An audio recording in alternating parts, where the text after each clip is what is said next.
traditionnalistes et à ceux qui veulent que ça évolue. Et nous allons parler maintenant d'un autre genre de musique.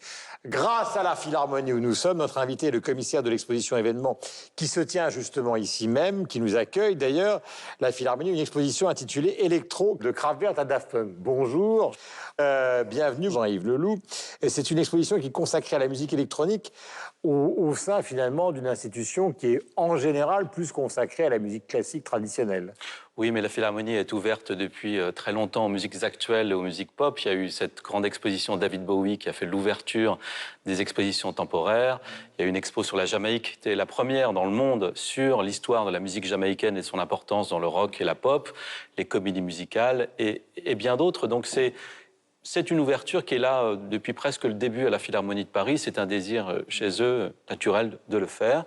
Et puis, bon, ce vieux fossé entre musique savante et musique populaire, franchement, il est un petit peu presque daté aujourd'hui dans les institutions culturelles qui essayent naturellement de documenter, d'accueillir, à la fois de démocratiser les cultures savantes et puis tout simplement de mieux documenter et de mieux prendre au sérieux les cultures populaires. Comment est née, Jean-Yves, l'idée de cette exposition ?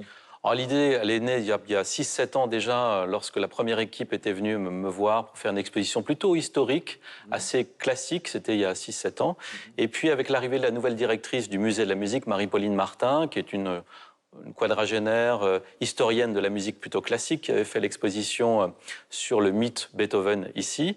Elle fait partie d'une génération de quadras, moi je suis plutôt quinquagénaire, qui s'ouvre très naturellement à ces musiques-là, qui connaît très bien la musique classique, mais pour qui la musique électronique fait partie d'une culture qui est maintenant très profondément ancrée dans notre société.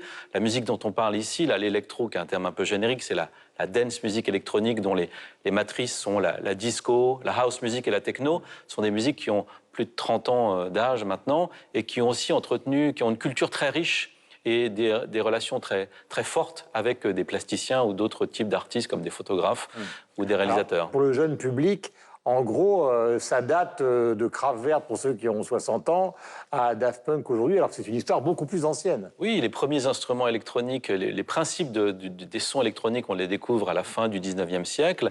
Un des premiers instruments que l'on évoque dans l'exposition, il est présenté au public en 1901 à New York, le Telharmonium. C'est un peu grand, hein, il remplissait 2 étages d'un immeuble new-yorkais. Et on évoque aussi des instruments des années 30. Alors c'est sûr qu'il y a le vrai répertoire électronique, il naît vraiment après la Seconde Guerre mondiale, dans ces fameux studios de recherche, qui est une musique savante, qui veut réinventer la musique après la catastrophe de la Seconde Guerre mondiale. Voilà. Et qui se fait d'ailleurs souvent dans les grandes maisons de radio. Oui, tout à fait. À la RAI en Italie, en France évidemment à Radio France, en Angleterre à la BBC, etc. etc. Et les grandes universités et aussi les grandes marques, enfin les grandes Philips ou Siemens par exemple, qui financent aussi ce type de recherche dans les années jusqu'à la fin des années 60. On vient de voir comment était née cette idée. On a fait un petit rappel historique qui était quand même nécessaire. Ici, cette exposition, la musique est le fil conducteur, mais pas seulement. Ouais, c'est une expo plus musicale qu'une expo de musique ou sur la musique. J'ai l'impression qu'elle ressemble à la mise en scène d'une sorte de vaste installation dans laquelle on plonge. Elle a un côté très immersif. Moi, j'ai toujours eu un pied dans l'art et dans la musique électronique. Et on a voulu faire une exposition qui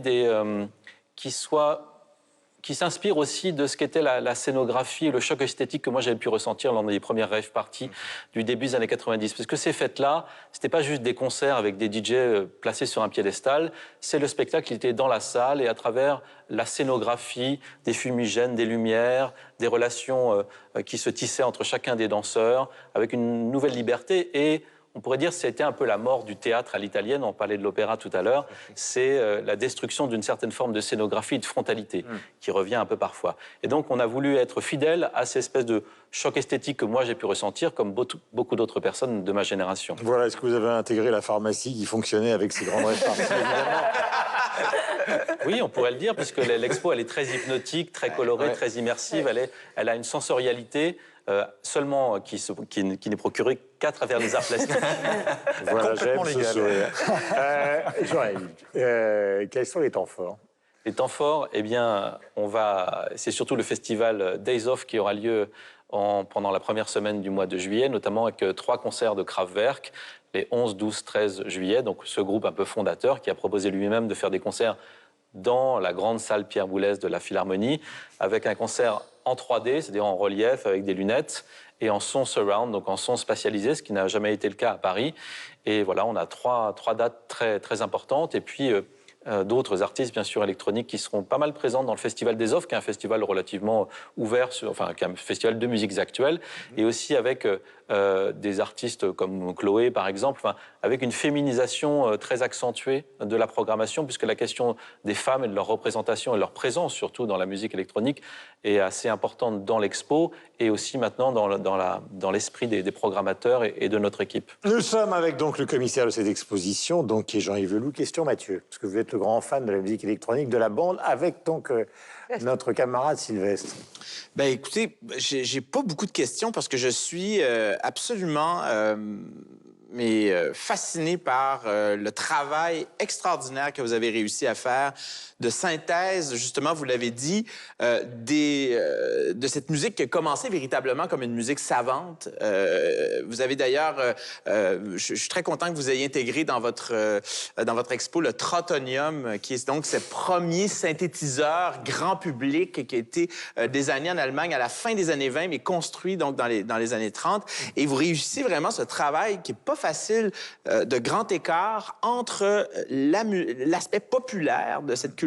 Et quelle est la question, Mathieu, là? Est-ce que vous avez trouvé ça... Alors, j'en ai une. Non, Mathieu. Non, est-ce que vous avez trouvé ça difficile à réaliser, ce grand écart? Non, pas du tout, parce que cette expo, elle synthétise 30 ans de carrière dans l'art et dans la musique. J'ai travaillé sur pas mal d'autres expositions avant, d'autres projets qui mêlent l'art et le son ou l'art et la musique.